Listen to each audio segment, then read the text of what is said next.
Hello guys, welcome back sa aking channel.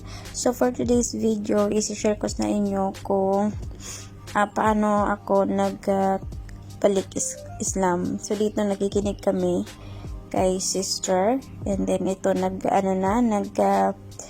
sign na kami. Nag-fill up kami dyan. Tagal lang, lagay mo yung pangalan mo, tapos yung address, tapos mag-change ka ng name mo sa Islam.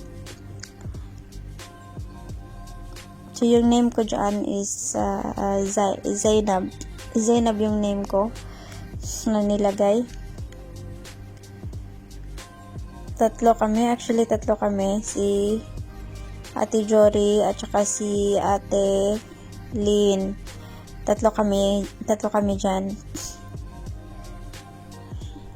Medyo nalilito ako dyan kung ano yung mga ilalagay ko.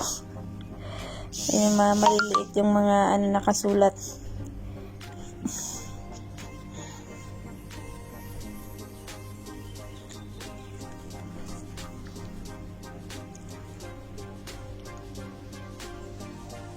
Ang daming sinusulatan.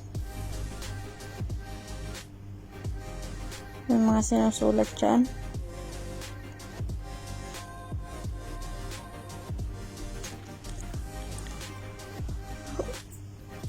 Ang ganda ng makeup ko dyan.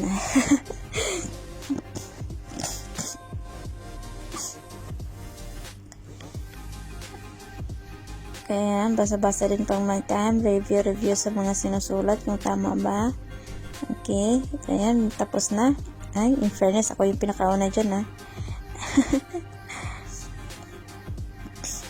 ayan na sila, kasama ko si Ate Jory. Ayan na si sister, si Ate Jory at si Ate Lynn.